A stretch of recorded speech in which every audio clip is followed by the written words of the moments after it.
নমস্কার, আমি সায়ন্তন। আমাদের চ্যানেলের সমস্ত গল্প শুনতে এক্ষুনি সাবস্ক্রাইব করুন আমাদের ইউটিউব চ্যানেলটিকে। বেল আইকনে ক্লিক করতে ভুলবেন না সমস্ত গল্পের আপডেট এবং নোটিফিকেশনস সবার আগে পাওয়ার জন্য।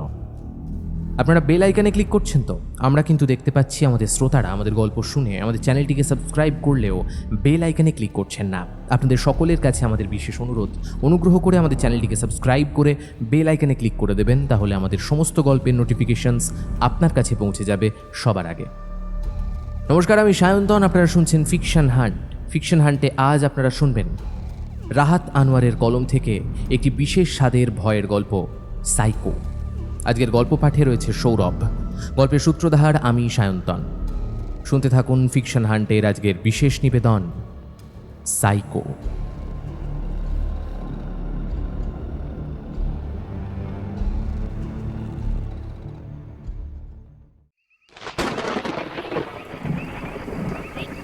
আকাশ ফেটে মুষলধারে বৃষ্টি নেমেছে। অন্ধকারের সাথে মিশে যাওয়া গ্রামের কর্দমাক্ত রাস্তা পৃথক করে ঠাউর করা যাচ্ছে না। তবে ঘটাকে সে রাতে বাড়ি ফিরতেই হতো। বাড়িতে তার 10 মাসের গর্ভবতী স্ত্রী রয়েছে। এই পরিস্থিতিতে কোনো মতেই সে নিজের বউকে ছেড়ে কর্মক্ষেত্রে থাকতে একেবারেই প্রস্তুত নয়। তাতে কাজ গেলে যাক। সুতরাং 10:30টার লরিতে দুধ বোঝাই করে বর্ষাকে মাথায় নিয়ে ঘটা বাড়ির দিকে রওনা দেয়। অন্ধকারে জল জমা মাটির আঁকাবাঁকা পথ ধরে হাঁটতে হাঁটতে নিজের দশা দেখে ঘটা নিজেরই কেমন হাসি পায়। এলো গায়ে মেলা গামছা, পরনে ধুতি, কান পর্যন্ত ঝুলতে থাকা চুলের বাহার, আর নাকের নিচের দিকে বয়ে চলা সরু গোঁফের রেখা। ছাতা না আনার দরুন সবাই বৃষ্টির অবিশ্রান্ত জলের দাপটে কেমন যেন ছানা বড়া হয়ে তার দেহের চামড়ার সাথে লেপ্টে রয়েছে। একই ঘটার শীর্ণ শরীর, তার উপর ঘুটঘুটে এই অন্ধকার। যে কেউ তার কাক ভেজা চেহারা দেখে মূর্ছা যেতে পারে।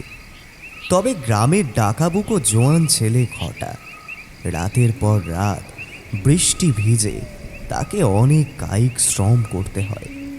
অতএব নিউমোনিয়া তার ওই পাথুরে দেহের ধরা ছোঁয়ার বাইরে। চিন্তাটা তার কিন্নিকে নিয়ে। ঘটা পায়ের গতি বাড়ায়। হাঁটতে হাঁটতে সে একটা ভগ্নপ্রায় অতিকায় জমিদার বাড়ির সামনে এসে পৌঁছায়। অন্ধকারের মধ্যে অস্পষ্ট প্রতাপ নিয়ে স্কন্ধ উঁচিয়ে বাড়িটির ভিত দাঁড়িয়ে রয়েছে। লতাপাতার জঙ্গলে ঘেরা বাড়িটার গা ঘেঁষে একটা সরু রাস্তা চলে গেছে। এবার এই পথটাই ঘটাকে ধরতে হবে। কাল বিলম্ব না করেই ঘটা জমিদার বাড়িটার পাশ দিয়ে দ্রুত গতিতে হাঁটতে থাকে। নিজের অগোচরে তার বুকের কম্পনটা স্বাভাবিকের তুলনায় খানিকটা বেগতিক হয়ে ওঠে। তবে এটা তার কাছে খুবই স্বাভাবিক। এই জমিদার বাড়িটিকে নিয়ে কত চলতি প্রবাদ ঘটা শুনে আসছে, কত মৃত্যু আর নির্যাতন নাকি এই বাড়ির ইটের মধ্যে গাঁথা রয়েছে। সে কারণেই যতবার সে রাতের বেলা এই জমিদার বাড়ির পাশ দিয়ে যায়, তার বুকের স্পন্দন খানিক বেড়ে ওঠে। এসব বিষয়ে ঘটা কখনোই আমল দেয় না। এইবারেও সে প্রত্যহের মতো অবলীলায় হেঁটে চলে। এমন সময় হঠাৎ করে মাথার ওপর মেঘের সংঘর্ষে কান ফাটানো বজ্রাঘাতের শব্দে বুকটা তার ধক করে ওঠে। তারপরই সে দেখে এক অবিশ্বাস্য কাণ্ড। হাঁটতে হাঁটতে তখন ঘটা জমিদার বাড়িটির একটা পাল্লা ভাঙা জানলার পাশে এসে পড়েছিল। আকস্মিক সেই অধ্যুষিত পরিত্যক্ত বাড়িটির ভেতরে ঝাড়বাতির আলো জ্বলে ওঠে এবং সেই আলো জানলা দিয়ে ঘটার মুখের ওপর এসে পড়ে। পরক্ষণেই দপ করে আলোটা নিভে যায় এবং আবার সেই আলো জ্বলে ওঠে। তারপর আলোর শিখা আরও একটু কম্পিত হয়ে নিভে যায়, সাথে সাথে আবার জ্বলে ওঠে। এইভাবে সেই আলোটা ছন্দবদ্ধভাবে জ্বলতে আর নিভতে থাকে। ঘটা সেই দৃশ্য দেখে অবাক হয়ে যায়। বহু বহু দিনের পরিত্যক্ত এই বাড়ির ভেতর কিভাবে এত রাতে আলো জ্বলতে থাকা সম্ভব? গ্রামের লোকেরাও যে এই বাড়িকে এড়িয়ে চলে, তাহলে? তখন মাথার ওপর বর্ষার তেজ আরও খানিকটা বেড়ে উঠেছে। আগ্রহ নিবারণ করতে দেওয়াল ধরে মাটি থেকে প্রায় 6 ফুট ওপরের জানলা দিয়ে ঘটা ভেতরের দিকে উঁকি দেয়। তারপরই সে বাড়িটির ভেতরে যে দৃশ্যের সম্মুখীন হয় তাতে তার পিঠের শির দাঁড়াবে একটা ঠান্ডা স্রোত বয়ে যায়। হাত পা অবশ হয়ে আসে। আতঙ্কিত চোখে সে ঝাড়বাতির আলোতে চেয়ে দেখে ভেতরে একটা চেয়ারের ওপর তার দিকে মুখ করে বসে আছে একটি বছর 25-এর যুবতী মেয়ে। বিবস্ত্র তার সর্বাঙ্গ। তবে সত্যিই কি মেয়ে? ঘটা বুঝতে পারে না। আলোর প্রথম ঝলকানিতে সে দেখে সেই নগ্নপ্রায় নারীটিকে। তবে পরক্ষণে নিভে যাওয়া আলোর পুনরায় প্রস্ফুটনে ঘটা দেখে মেয়েটির জায়গায় একটা ডোরা কাটা চামড়ার চিতাবাঘ বসে রয়েছে।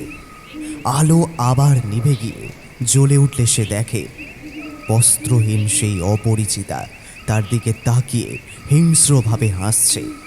পরক্ষণেই নিভে যাওয়া আলোর জাগরণে তার চোখের দিকে তাকিয়ে হিংস্র চিতার গর্জন সে দেখতে পায়। ঘটা আর তাকিয়ে থাকতে পারে না। অপ্রত্যাশিত সেই অপ্রাকৃতিক দৃশ্যে রক্তশূন্য এক চিৎকার করে সে মাটিতে আছড়ে পড়ে। মুহূর্তেই মাথার ওপর আকাশটা প্রচণ্ড জোরে হুড়মুড়িয়ে ফেটে পড়ে। রাত 10টা। মৃত্যুঞ্জয় কেবিনে বসে সবেমাত্র দরজায় তালা ঝুলিয়ে বাড়ির পথে রওনা দেবার ফন্দি আঁটছে। এমন সময় শালকাঠের খোলা দরজার ওপর ঠুকঠুক শব্দ শোনা যায়। মৃত্যুঞ্জয় মুখ তুলে তাকিয়ে দেখে এক ভদ্রলোক দরজার সামনে দাঁড়িয়ে রয়েছে। গায়ে তার একটা মোটা কাপড়ের গেরুয়া রঙের চাদর কাঁধ থেকে পা পর্যন্ত ঝুলে রয়েছে। মাথায় কোকড়ানো চুল, শ্যামলা চেহারায় মানানসই চেহারা দিয়েছে। মৃত্যুঞ্জয় গলা ঝাঁকিয়ে স্বাভাবিক গলায় বলে ওঠে, প্লিজ কাম ইন। মৃত্যুঞ্জয়ের গলার স্বর স্বাভাবিক ঠেকলেও সে খানিকটা অবাক, তা তার মুখের ভাবধারায় স্পষ্ট প্রকাশ পায়। শীতকালের রাত 10টা মানে গভীর রাত। এই সময় কেউ যে সাইকিয়াট্রিস্টের দোরগোড়ায় কড়া নাড়তে পারে তা তার জানাই ছিল না। ভদ্রলোক মৃত্যুঞ্জয়ের কথায় নিঃশব্দে চেম্বারে ঢুকে এসে অনুমতি ছাড়াই টেবিলের এপাশে সাজানো চেয়ারের একটিতে বসে পড়ে। মৃত্যুঞ্জয় মধ্যমাটাকে থুতনিতে ছুঁয়ে ভদ্রলোকের দিকে তাকিয়ে প্রশ্ন করে, বলুন স্যার, আপনার পরিচয়, কিভাবে আপনাকে সাহায্য করতে পারি? ভদ্রলোকটি ধরা গম্ভীর গলায় উত্তর দিল, আমার নাম দর্পণ মুখার্জি, বাড়ি এই উত্তর কলকাতাতে। রোগ না ভ্রম জানি না, কিন্তু আমি জীবনের জ্বালায় জর্জরিত হয়ে আমার এক বন্ধুর উপদেশে আপনার কাছে এসেছি। কথাগুলো শুনে মৃত্যুঞ্জয় তার প্রত্যেকটা ক্লায়েন্টকে শোনানো বাক্যটা স্বভাব মতোই বলে ওঠে, দেখুন, আমি আপনাকে স্বাভাবিক করার যথার্থ চেষ্টা করব। আপনি নির্দ্বিধায় আমাকে সমস্যাটা বলুন। দর্পণ ক্লান্ত দৃষ্টিকে একটু সতেজ করার প্রচেষ্টা করে বলে, নিশ্চয়ই, আমি ছোটবেলা থেকেই খুব সুন্দর কথক। ঘটনা বা গল্পের বিবরণ খুব সুন্দর করে বিবৃত করতে পারি। দেখুন না, প্রথম থেকেই বলছি সবটা, সব শেষে আপনার মুখ থেকে একগুচ্ছ প্রশংসা বেরোবেই।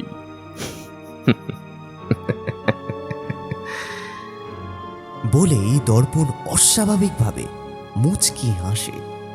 একটা মানুষ যে জীবনের সমস্যাতেই জর্জরিত, সে আবার ঠাট্টাও করতে পারে, এমন মন খোলা ভঙ্গিতে হাসতেও পারে। এই 3 বছরের মনস্তাত্ত্বিক জীবনে তার জানা ছিল না। মৃত্যুঞ্জয় নির্বাককে দর্পণের ভাবভঙ্গি অনুসরণ করে তার মন বোঝার চেষ্টা করতে থাকে। দর্পণ আবারও অনুমতি ছাড়াই টেবিলের এক কোণে রাখা জলের গ্লাসটা ঠোঁটে লাগিয়ে সশব্দে খানিকটা জল শুষে নিয়ে শিরদাঁড়া সোজা করে বসে। তারপর বলতে শুরু করে, আমি একটা অখ্যাত চ্যানেলে স্বল্প মূল্যের বিনিময়ে সাংবাদিকতা করি। সুতরাং পেশাগতভাবে আমি একজন জার্নালিস্ট। বিশেষ কারণবশত চ্যানেলটার নামটা গোপনই রাখছি। সেবার অফিস থেকে আমাকে এবং আমার মতোই অফিসের আরও একজন সাংবাদিক আমার কাছের বন্ধু দেবদুলালকে একটা প্রজেক্ট দেওয়া হয়। শহরতলি থেকে গাড়িতে 8 ঘন্টার রাস্তা পেরিয়ে একটা এঁদো গ্রাম পড়ে। গ্রামটার নাম তেঁতুলপুর।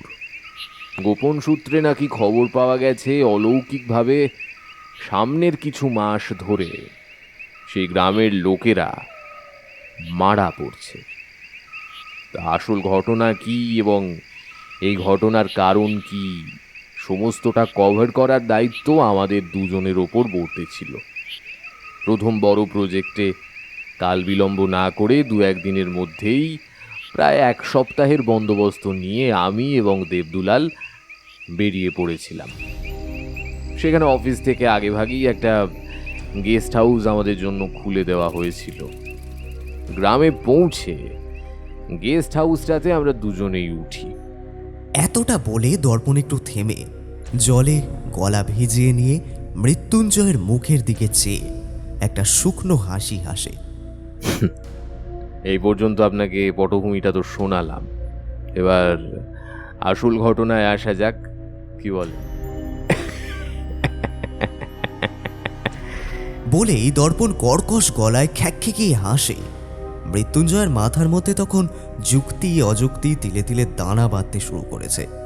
সে দর্পণের মুখভঙ্গির দিকে অপলকে তাকিয়ে থাকে এবং দর্পণও উত্তরের অপেক্ষা না করেই বলে চলে, সেখানে গিয়ে জানতে পারি বিগত 2 মাসে 3 জন গ্রামবাসী দুর্ঘটনায় মারা পড়েছে।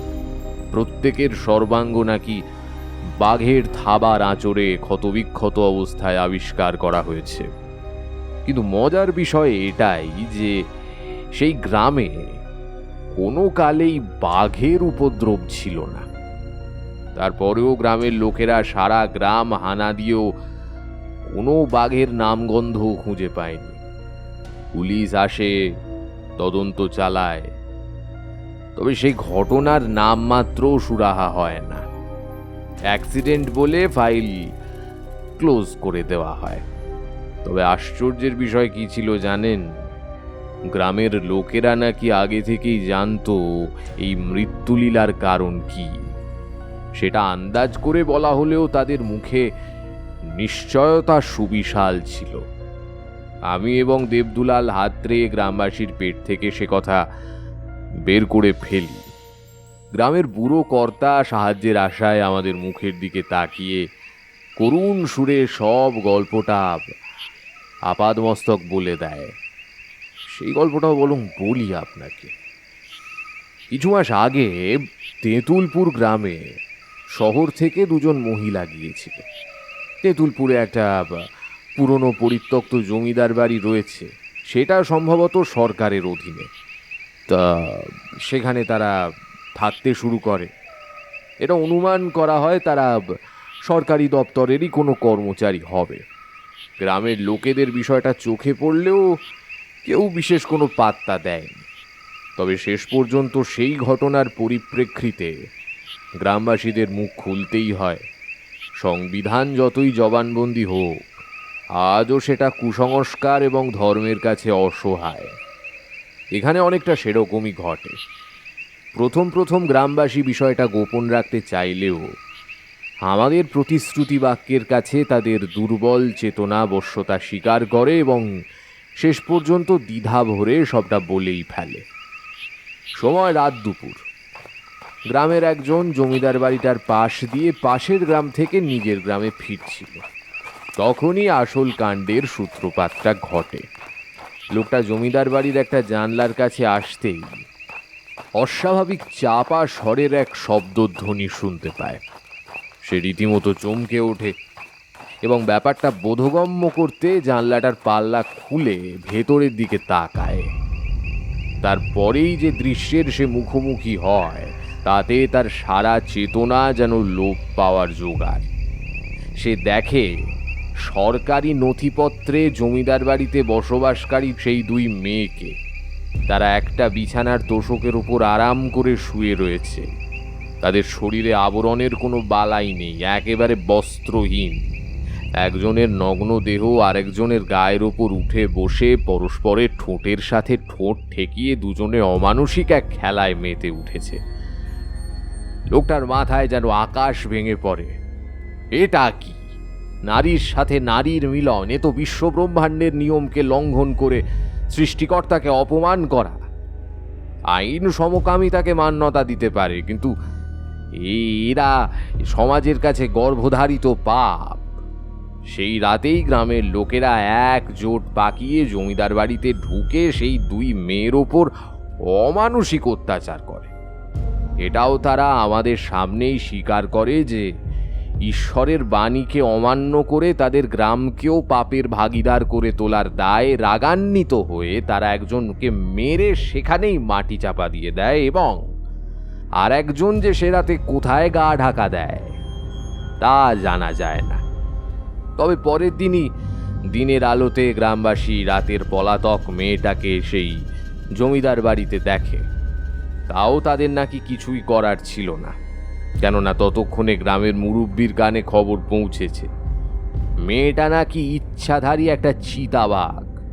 তাকে রূপ পরিবর্তন করতে গ্রামের একজন সচক্ষে দেখেছে। ভয়ে গ্রামের সবাই জুবুথুবু হয়ে যায়। তার কিছুদিনের মধ্যে শুরু হয় সেই মৃত্যু খেলা। পুলিশকে এ বিষয়ে জানানো হলে খানিকটা অবিশ্বাস ও প্রমাণের অভাবে যুক্তি নাকচ হয়ে যায়। তবে গ্রামের সকলেই দৃঢ় বিশ্বাস প্রকাশ করে যে এগুলো শুধুমাত্রই ওই পাপিনীর প্রতিশোধ।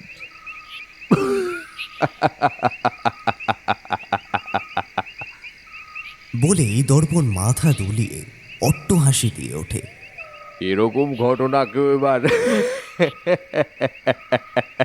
সত্যি বলে মানতে হবে, বলুন? মৃত্যুঞ্জয় দর্পণের কথার আদ্যপান্ত বুঝতে পারে না। তার উপর হঠাৎই দর্পণের অট্টহাসিতে মৃত্যুঞ্জয় খানিকটা চমকেই যায়। বিবর্ণ মুখে বলে, আপনার সব কথাই শুনলাম। বাস্তবিক না অবাস্তবিক, বিশ্বাসযোগ্য না অবিশ্বাসযোগ্য, তা না হয় পরে বিচার করব। আপনি আপনার সমস্যাটা বলুন। মৃত্যুঞ্জয়ের চেম্বারটা একটা বিল্ডিংয়ের দোতলায়। ঘরটার পশ্চিম মুখে একটা জানলা রয়েছে, যেখান দিয়ে সরাসরি নিচে ব্যস্ত শহরের রাস্তাঘাটকে দেখা যায়, এবং দেখা যায় রাস্তার ওপাশটাতে দাঁড়িয়ে থাকা একটা টেলিফোন বুথ। তখন বাইরে বৃষ্টির ফোঁটা ধরে এসেছে। দর্পণ উঠে দাঁড়িয়ে চেম্বারের খোলা জানলার সামনে গিয়ে দাঁড়ায় এবং নিচে রাস্তার ওপাশে দৃশ্যমান টেলিফোন বুথটার দিকে তর্জনী নির্দেশ করে বলে ওঠে, ওই যে ওখানে আমার ভালোবাসার মানুষটাকে অপেক্ষারত করে আপনার কাছে মনের কথা ভাগ করে নিতে এসেছি। দর্পণের কথাতে মৃত্যুঞ্জয়ের চিন্তা শক্তি আরও খানিকটা ঘেঁটে যায়। সে বলে, আপনি আনতেই পারতেন, সমস্যা তো কিছু ছিল না। আচ্ছা, এখন আপনি এক কাজ করুন, হয় আপনি আপনার সমস্যাটা বলুন, না হয় আপনি আপনার প্রিয়তমাকে আমার চেম্বারে ডেকে আনুন। একসঙ্গে ধৈর্য ধরে কথা বলা যাবে, কেমন? দর্পণ মৃত্যুঞ্জয়ের কথায় খিলখিলিয়ে হেসে ওঠে। তারপর বলে,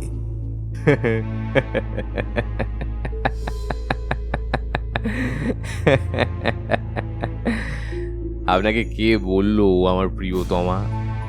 আর আজ আলোচনা এই পর্যন্তই থাকবে। আপনি আটি না গুনে আম খান, আমি সময় করে আটি আপনার হাতে ধরিয়ে দেবো। এই বলে দর্পণ পকেট থেকে একটা মোটা টাকার বান্ডেল টেবিলের উপর নামিয়ে রেখে হনহনিয়ে কেবিন থেকে বেরিয়ে যায়। আরে শুনুন দর্পণবাবু, আরে দাঁড়ান। মৃত্যুঞ্জয় অবাক হয়ে তাকিয়ে থাকে। পেছন থেকে দর্পণকে কয়েকবার ডাকও দেয়, তবে দর্পণ আর ফিরে যায় না। অদ্ভুত, লোকটা পাগল নাকি? সমস্যার এক বিন্দুও না জানিয়েই টাকা খসিয়ে চলে গেল। বোধহয় বদ্ধ উন্মাদী হবে, কিংবা বড় লোকের বখাটে ছেলে। তবে টাকার কাছে সবই কোমল, তা ভালোবাসা হোক কিংবা হিংসা। সুতরাং মৃত্যুঞ্জয় একটা আত্মপ্রসন্নতার হাসি নিয়ে টাকার বান্ডিলটা হাতে তুলে নেয়। আর যাই হোক, সময়টা নেহাত জলে যায়নি। সেই ঘটনার পর 1 সপ্তাহ পেরিয়ে যায়। স্বাভাবিক ছন্দেই অখ্যাত সাইকোলজিস্ট মৃত্যুঞ্জয় বণিকের জীবন চলতে থাকে। সেই রাতের পর একটি বারের জন্য মৃত্যুঞ্জয়ের সেই বদ্ধ উন্মাদ ভদ্রলোকটির কথা আর মনে পড়েনি। কতই তো অদ্ভুত মার্কা লোকের আগমন মৃত্যুঞ্জয় দেখেছে। দর্পণের মধ্যে বিশেষত্ব কি আছে যে লোকটাকে মনে রাখতে হবে? তাও উদ্ভট কি কিছু ছিল না? এর উত্তরটা খানিকটা জটিল হলেও এটা হলফ করে বলা যায় যে মৃত্যুঞ্জয় সেই রাতে দর্পণের মধ্যে কিছু তো একটা দেখেছিল। নইলে কেনই বা মৃত্যুঞ্জয়ের অবচেতন মনে সে রাতের ঘটনাটা লুকিয়ে হয়ে থাকবে? প্রত্যেক দিন বিকেলে কিছুটা সময়ের জন্য হলেও মৃত্যুঞ্জয়ের কফি হাউসে আসাটা অভ্যেসই বলা চলে। সুতরাং সেই দিনও একটি চেয়ারে বসে সবেমাত্র নিজের প্রিয় ব্ল্যাকবেরিতে একটা চুমুক লাগিয়েছে, এমন সময় তার বুক পকেটের সেলফোনটা কেঁপে ওঠে। স্ক্রিনে অজ্ঞাত একটা নাম্বার। মৃত্যুঞ্জয় কলটা রিসিভ করে, মোবাইলটা কানে ধরে। হ্যালো, মৃত্যুঞ্জয় বণিক স্পিকিং। কে? নমস্কার স্যার, চিনতে পারছেন? আমি দর্পণ মুখার্জি। দর্পণকে আর আলাদা করে নিজের পরিচয় দিতে হয়নি। নামটা শুনেই মৃত্যুঞ্জয় তাকে চিনতে পেরেছিল। সম্ভবত এটা সে আশাও করেছিল, কেননা প্রথম দিনে টাকা নেওয়ার মাধ্যমেই যে সে প্রত্যক্ষভাবে লোকটির সাথে জড়িয়ে পড়েছিল সেই বিষয়ে কোনো সন্দেহই নেই। এখন দর্পণ হলো মৃত্যুঞ্জয়ের পেশেন্ট। মৃত্যুঞ্জয় ভ্রু কুঁচকে বলে ওঠে, আপনি তো আজব লোক মশাই, একটা গল্প শুনিয়ে হাতে টাকা দিয়ে চলে গেলেন। হ্যাঁ শুনুন, একটা কথা বলে রাখি আপনাকে। যদি সত্যিই আপনি মনে করেন যে আপনার সাইকিয়াট্রিস্টের তত্ত্বাবধানে থাকা প্রয়োজন, সাইকিয়াট্রিস্টের কাছে আপনার চিকিৎসা প্রয়োজন, তাহলে কিন্তু ডাক্তার যা বলবে সেই রকম মেনে আপনাকে চলতে হবে। চিকিৎসকের কথা আপনাকে মেনে চলতে হবে, মন মর্জি করা কিন্তু চলবে না।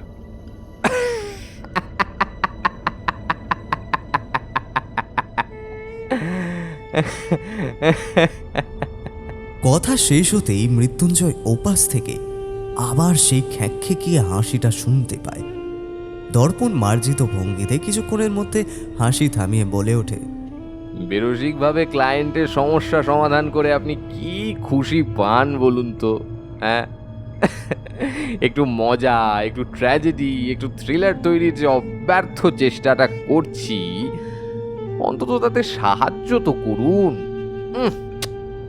মৃত্যুঞ্জয় প্রত্যুত্তরে কিছু একটা বলতে যাবে, তার আগে দর্পণ আবারও বলে ওঠে, আচ্ছা দাঁড়ান, আজই মিট হয়ে যাক। বলার সাথে সাথেই কলটা ডিসকানেক্ট হয়ে যায় এবং মৃত্যুঞ্জয়ের পেছন থেকে দর্পণ এসে তার সামনের ফাঁকা চেয়ারটাতে ধপ করে বসে পড়ে। সম্পূর্ণ ব্যাপারটাই যেন এক পলকের মধ্যে ঘটে যায়। মৃত্যুঞ্জয় ধাতস্থ হওয়ার সময় না পেয়ে বিভ্রান্তের মতো হকচকিয়ে দর্পণের দিকে চেয়ে থাকে। বিকেলের ঝাপসা আলোতে সে যেন দর্পণকে চিনতেই পারে না। এটাই কি সেই রাতের উদ্ভট আগন্তুক? এখন আর দর্পণের গায়ে সেই মোটা কাপড়ের গেরুয়া শালটা নেই, তার বদলে শ্যামলা চামড়ার সাথে একটা ব্রাউন শার্ট, আর রূপটাকে উজ্জ্বলময় করে তুলেছে সেই শার্টটা। মাথায় মাত্রাতিরিক্ত তেলের কারণে কোঁকড়ানো চুলগুলো চকচক করছে, আর শীতের নিস্তেজ রোদের বিপক্ষে চোখে একটা কালো সানগ্লাস তার রহস্যময় চাহনিটাকে ঢেকে রেখেছে। মৃত্যুঞ্জয়ের হতভম্ব মুখের দিকে তাকিয়ে দর্পণ কর্কশ গলায় হেসে বলে ওঠে, ভরকে গেলেন নাকি? আসলে আপনার অফিসটা কেমন যেন রসহীন লাগছে, তাই ভাবলাম এখানেই দেখা করে অসম্পূর্ণ ঘটনাটাকে সম্পূর্ণ করেই ফেলি নাকি। প্রত্যেক দিন তো আপনি এখানে আসেন, আমাদের কাজটাও এই ফাঁকে হয়ে যাক, বন্ধ হবে। কথাটা শুনেই মৃত্যুঞ্জয় চাপা গলায় চেঁচিয়ে ওঠে। মানে আপনি আমাকে ফলো করছেন? দর্পণ সে কথার কোনো উত্তর না দিয়ে ইশারায় একটা ওয়েটারকে ডেকে অর্ডারটা বুঝিয়ে দেয়। মৃত্যুঞ্জয় আবারও গর্জে ওঠে। উত্তর দিন, আমি আপনাকে কিছু জিজ্ঞেস করছি। এবার দর্পণ বিরক্তিকরভাবে হেসে উঠে বলে, আপনার চেম্বারে টেবিলের ওপরেই যে নিজের দৈনন্দিন রুটিনটাকে রাখেন সেটা নিশ্চয়ই আপনার মনে আছে, নাকি রোগীর মাথা আর মনে ট্রিটমেন্ট করতে গিয়ে তাও ভুলে মেরে দিয়েছেন? দর্পণের অপ্রত্যাশিত এই উত্তরটা শুনেই মৃত্যুঞ্জয় দ্বিতীয়বারের জন্য বিস্মিত হয়। এটা কি আদৌ সম্ভব? দর্পণের কথা সে অক্ষরে অক্ষরে যে সত্যি সেটাই বিশ্বাস করতে তার দ্বিধা লাগে। মৃত্যুঞ্জয় নিজের দৈনন্দিন রুটিনটাকে চেম্বারের টেবিলেই রাখে, যাতে সেটি সর্বদাই চোখের সামনে থাকে। কিন্তু একজন মানসিক রোগীর কাছে এক সপ্তাহ আগে দেখা একটা অবহেলিত জিনিসকে এতটা নিখুঁতভাবে মনে রাখা কিভাবে সম্ভব? নিজের ভাবনাকে তলিয়ে যেতে না দিয়ে মৃত্যুঞ্জয় দর্পণের দিকে তাকিয়ে কড়া গলায় প্রশ্ন করে, দয়া করে আসল সমস্যাটার কথা আমাকে প্লিজ বলুন। একটা মানসিক বিধ্বস্ত রোগীর ক্ষেত্রে তার ব্রেনের কার্যক্ষমতা অনেকটাই কমে যায়, শরীরে ও মনে ক্লান্তি জমে আসে। কিন্তু আপনাকে তো দেখছি বেশ তরতাজা দেখাচ্ছে। আপনার সমস্যাটা কি, খুলে বলুন। ততক্ষণে কফি চলে এসেছে। মৃত্যুঞ্জয়ের জন্য আরও এক কাপ ব্ল্যাকবেরি আর দর্পণের জন্য নেসক্যাফে। দর্পণ পানিয়ে চুমুক দিয়ে বলে ওঠে, নিশ্চয়ই নিশ্চয়ই, আজ কিছু অত্যন্ত গোপন জিনিসও আপনাকে বলবো। জানি আপনি কাউকে কিছু জানাবেন না, হাজার হোক আপনি তো আমার কি বলে ডক্টর, তাই না? মৃত্যুঞ্জয় কোনো উত্তর দেয় না। দর্পণ কিছুক্ষণ চুপ থাকে। তারপর মৃত্যুঞ্জয়কে তাক করে সে যে কথাটা বলে ওঠে তাতে মৃত্যুঞ্জয়ের সেবারের মতো তৃতীয়বার অবাক হওয়া বাকি ছিল। দর্পণ খানিকটা গম্ভীর গলায় বলে, স্যার, আমার রেপিস্ট। কথাটা শুনেই মৃত্যুঞ্জয়ের পিঠের শিরদাঁড়া দিয়ে একটা পাতলা হিম স্রোত বয়ে যায়। তার চোখ দুটো বিস্ফারিত হয়ে ওঠে। দাঁতে দাঁত চেপে সে বলে ওঠে, what, are you serious mister Mukherjee? হ্যাঁ? দর্পণ মুচকি হেসে হাতের কাপে আরও একবার চুমুক দিয়ে স্বাভাবিক স্বরে বলে, কাম অন স্যার। হ্যাঁ, আমি অপরাধ করেছি। আমার খুব অনুশোচনা হয়, বিশ্বাস করুন। আমার জন্য একটা মেয়ের জীবন শেষ হয়ে গেছে। আমি কোনো মতেই নিজেকে ক্ষমা করতে পারি না। হয়তো সেও আমাকে ক্ষমা করেনি, তাই প্লিজ আমাকে এই পাপ থেকে মুক্তি পেতে একটু সাহায্য করতে পারবেন? আমি মুক্তি পেতে চাই। এটা এটা আমাকে কুড়ে কুড়ে খাচ্ছে। আপনি আপনি আমাকে একটু সাহায্য করবেন? দর্পণের এক নিঃশ্বাসে বলে চলা কথার মধ্যে কি যেন এক জাদু ছিল। তার করুণ চোখের দিকে তাকালে যেন কোনো এক জাদুকর মৃত্যুঞ্জয়কে হিপনোটাইজ করতে চায়। মৃত্যুঞ্জয় নিজেকে সামলে নিয়ে গলা খাঁকিয়ে বলে ওঠে, প্রায়শ্চিত্তের মতো অপরাধের আর কোনো শাস্তিই হয় না। বলুন, আপনি কি সাহায্য চান? আমি সেই মেয়েটার জীবন শেষ করেছি যে আমার বলা ঘটনায় ইচ্ছাধারী চিতা বা সমকামী পাপিনীর ভূমিকা পালন করেছিল। কিভাবে সেটাও বলছি। একদিন রাতে সত্যিটা জানতে আমি লুকিয়ে লুকিয়ে ওই জমিদার বাড়িতে যাই এবং মেয়েটাকে নগ্ন অবস্থায় দেখে ফেলি। মেয়েটার রূপে অসম্ভব সুন্দরী দেখতে ছিল। আমি নিজের ইচ্ছাটাকে নিয়ন্ত্রণ করতে না পেরে জোর করে একটা দীর্ঘশ্বাস ফেলে দর্পণ। তার মুখটা প্রবল লজ্জায় ঝুঁকে পড়ে। সে কাঁপা কাঁপা কণ্ঠে বলে ওঠে, চাই চাই চাই- চাইনি চাইনি আমি আমি আমি আমি এটা করতে চাইনি, কিন্তু কিভাবে যে হয়ে গেল আমি আমি আমি এখনো বুঝতে পারছি না। মৃত্যুঞ্জয় কোনো উত্তর না করে নিরুত্তরভাবে সবটা শুনতে থাকে। দর্পণ আরও বলে, এরপরে আমি সেই গ্রাম ছেড়ে পালিয়ে এসেছি। মৃত্যুঞ্জয় এবার প্রশ্ন করে, মেয়েটা কি বেঁচে ছিল? না, লালসার বশে আমি প্রচণ্ড নির্মমভাবে তার শরীরের সাথে কথা শেষ হওয়ার আগেই মৃত্যুঞ্জয় পরবর্তী প্রশ্নটা করে বসে।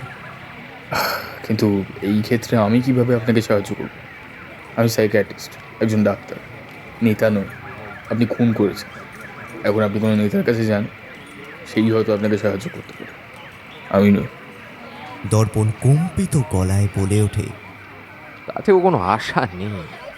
হ্যাঁ, আপনি বিশ্বাস করবেন কিনা জানি না, প্রত্যেক দিন রাতে সেই মেয়েটার আত্মা এসে আমার ওপর আমার অন্য অত্যাচার করে।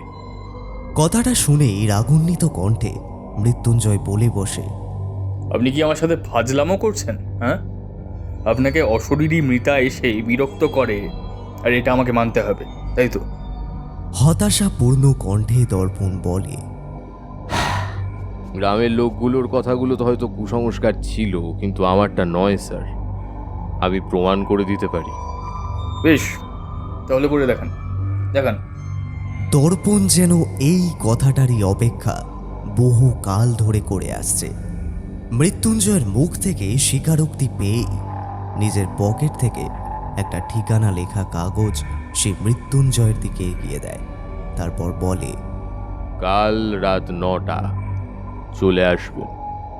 তারপর আর কোনো দ্বিমত ওঠেনি। ক্যাফে থেকে দুজনেই বেরিয়ে এসেছিল। যাওয়ার আগে মৃত্যুঞ্জয় দর্পণকে মজার ছলে বলেছিল, ভূতের সাথে আপনার সেই রাতের প্রিয়তমাকেও দেখতে চাইব। হুম,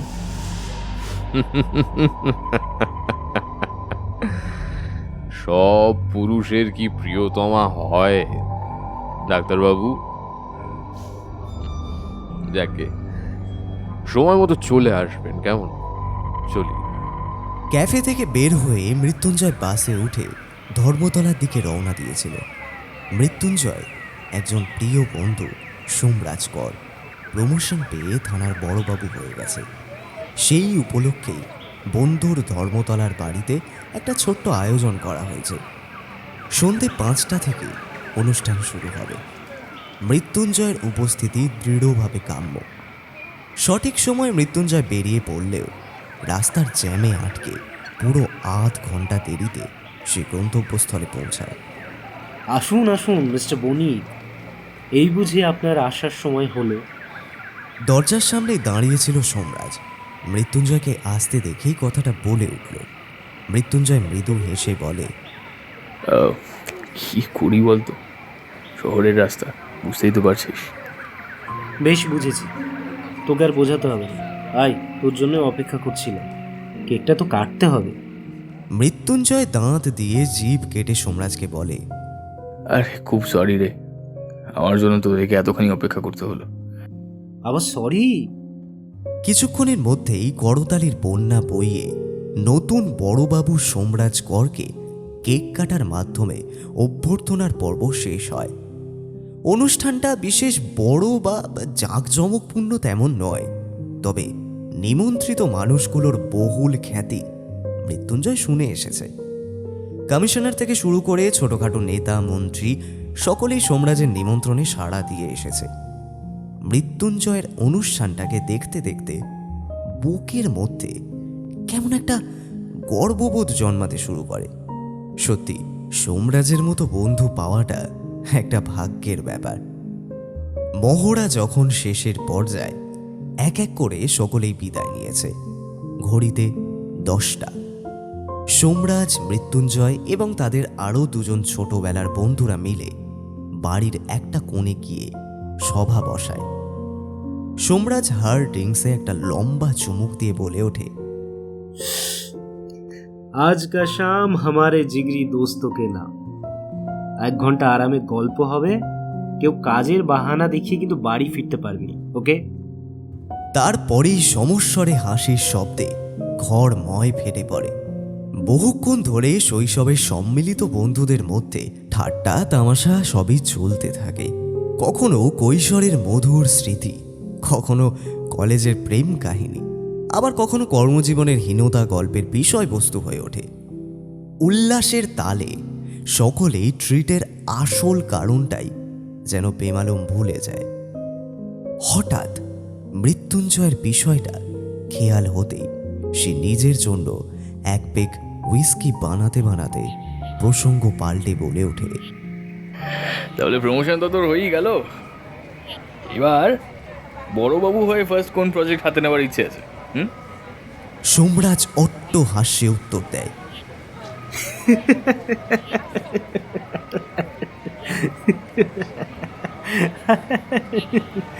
নেব কি রে? রীতিমতো নেওয়া হয়ে গেছে। ভুলিস কি? হ্যাঁ, কি বলবো আর বলতো, আজকাল শহরে নাকি সাইকো কিলারের উপদ্রব বাড়ছে। এই বিষয়টা নিয়েই এগোবো। মৃত্যুঞ্জয় ড্রিঙ্কসে চুমুক দেয়। কোত্থেকে শুরু করবি? একটা সাইকোপ্যাথ ক্রিমিনালের ডিটেলস পেয়েছি।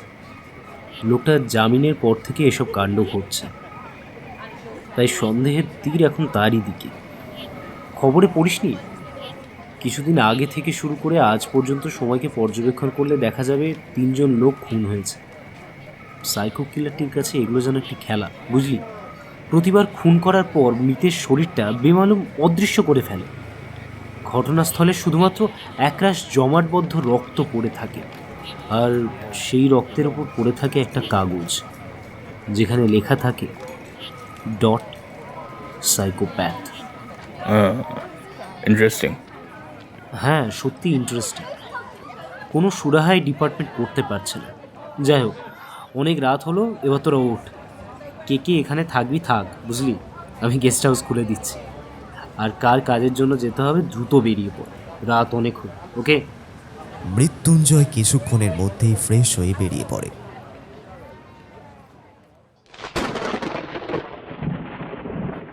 আকাশে মাঝে মাঝেই বিদ্যুৎ চমকাচ্ছে, বোধহয় বৃষ্টি নামবে। মৃত্যুঞ্জয় বাইকের গতি বাড়ায়। অনেক রাত হয়েছিল বলেই একরকম সোমরাজ জোর করে নিজের বাইকের চাবিটা মৃত্যুঞ্জয়ের হাতে ধরিয়ে দিয়েছিল। তীব্র গতিতে বাইক চালিয়ে সে যখন সবেমাত্র বাড়িতে পৌঁছায়, তখনই আকাশ ভেঙে মুষলধারে বৃষ্টি নেমে আসে। মৃত্যুঞ্জয় হাতল ঘুরিয়ে দরজা খুলে এক এক করে বাড়ির সব বাতিগুলো জ্বেলে দেয়।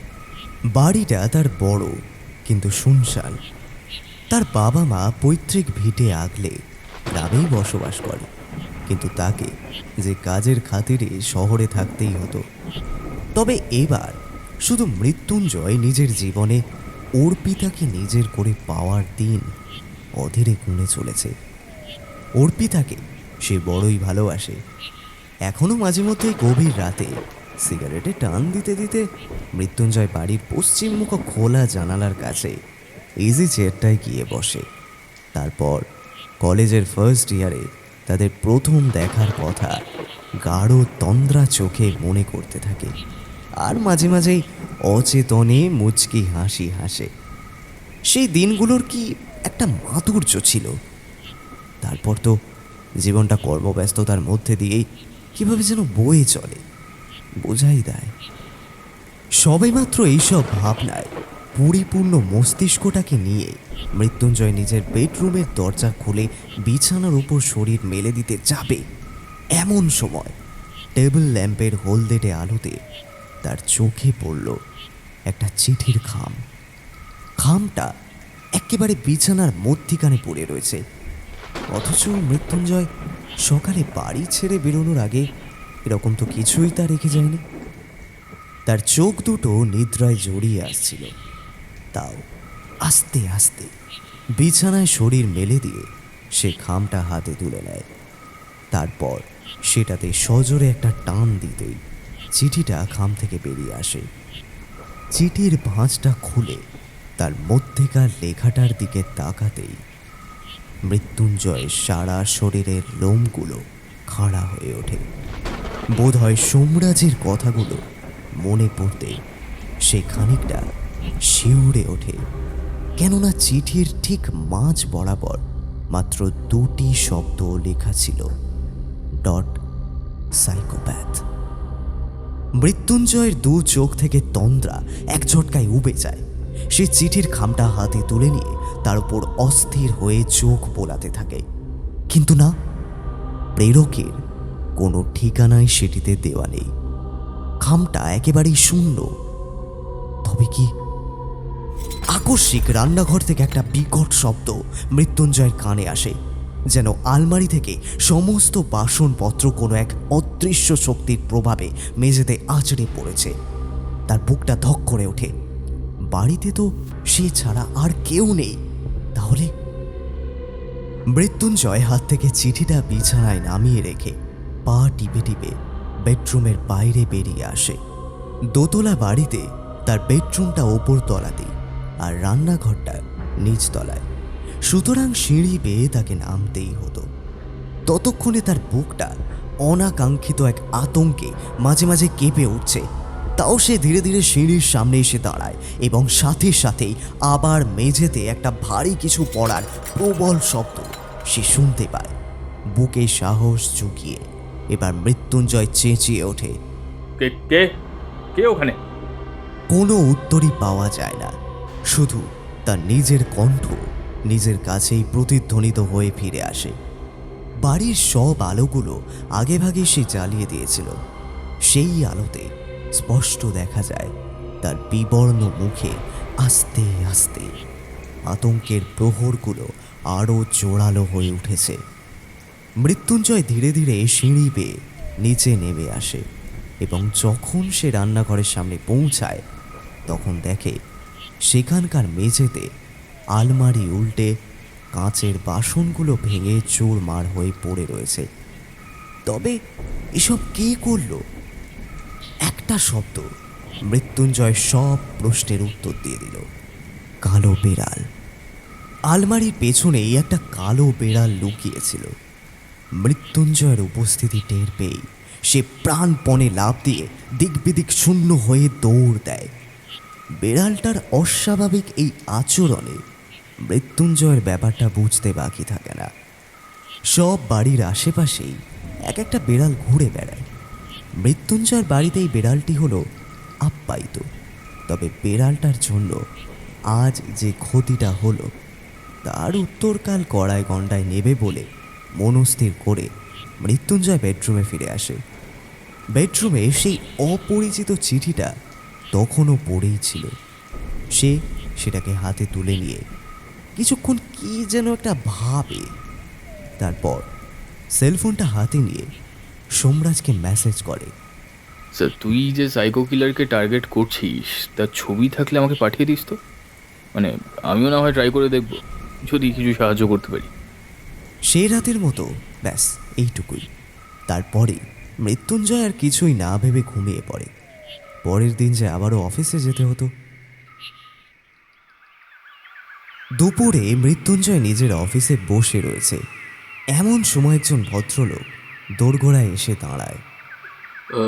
আসতে পারি? লোকটির বয়স 40-এর কাছাকাছি। পরনে খয়েরি রঙের পাঞ্জাবি আর সাদা ধুতি। মাথার চুলগুলো কানের পশ্চাৎ ভাগে ঝুলে পড়েছে। চোখে একটা পুরু লেন্সের চশমা আর বাম কাঁধে ঝোলানো একটা ব্যাগ। নিশ্চয়ই, আসুন। লোকটি ভেতরে ঢুকে আসে। বলুন আপনার পরিচয়, আমি আপনাকে কিভাবে সাহায্য করতে পারি। ভদ্রলোকটি নম্র বিনয়ী কণ্ঠে বলে ওঠে, নমস্কার, আমি মধু ভট্ট, আমি একজন শিল্পী। এটা আপনি একটু দেখুন। বলে মধু কাঁধের ঝোলানো ব্যাগ থেকে একটা বই বের করে মৃত্যুঞ্জয়ের দিকে এগিয়ে দেয়। মৃত্যুঞ্জয় সেটাকে হাতে নিয়ে দেখে বইটির ওপর বড় বড় অক্ষরে লেখা সাইকোলজির খেলা। ভদ্রলোকটি মৃত্যুঞ্জয়ের মনে জন্মানো সম্ভাব্য প্রশ্নগুলোর উত্তর দিতে বলে চলে। বইটি আমার লেখা, খুবই সুন্দর বই, সাইকোলজি নিয়ে লেখা হয়েছে। একটু বিষয়বস্তুটা বলি আপনাকে। একটা ছেলের প্রিয়তম রয়েছে, অর্থাৎ দুজন সমকামী পুরুষ একে অপরকে ভালোবাসে। ফলে সমাজ তাদেরকে কি শিক্ষা দিল? পাপের দোহাই দিয়ে একজনকে জ্বালিয়ে মারা হবে আর দ্বিতীয় জনটি পালিয়ে বাঁচবে। তবে তারপর থেকেই একটা নতুন অধ্যায় শুরু হবে। নিজের প্রিয়তমের মৃত্যুর প্রতিশোধ নিতে বেঁচে যাওয়া ছেলেটি এক এক করে দোষী থেকে শুরু করে নির্দোষ সকলকেই অমানসিকভাবে হত্যা করতে শুরু করবে, অবলম্বন করবে বিভিন্ন প্রকারের ছলনা। মৃত্যুঞ্জয় সবটা বিরক্তি ভরে শুনে মধুর দিকে তাকিয়ে বলে ওঠে, আহা, এইগুলো আমাকে কেন শোনাচ্ছেন? হ্যাঁ, বইটা কিনতে হবে তাই তো? মশাই, আপনি আসতে পারেন। আমার ছোটবেলা থেকে গল্পের বইয়ের প্রতি কোনো ইন্টারেস্ট নেই, ধন্যবাদ। এই বলে মৃত্যুঞ্জয় বইটা সামনের দিকে বাড়িয়ে দেয়। লোকটি নিরীহভাবে আর কোনো কথাই না বলে বইটা হাতে ধরে চেম্বার থেকে বেরিয়ে যায়। মৃত্যুঞ্জয় একটা সিগারেট ধরিয়ে চেয়ারে হেলান দিয়ে চোখ দুটো বন্ধ করে। আজ তার অর্পিতাকে খুবই মনে পড়ছে। কলেজ থেকে বেরিয়ে আসার পর বহুদিন হলো তার সাথে আর কথা হয় না। অর্পিতা তো তাকে বলেছিল, মৃত্যুঞ্জয়, আমি 1 বছর বিশ্রাম চাই, তোমার থেকে দূরে থাকতে চাই, কোনো যোগাযোগ আমাদের মধ্যে থাকবে না।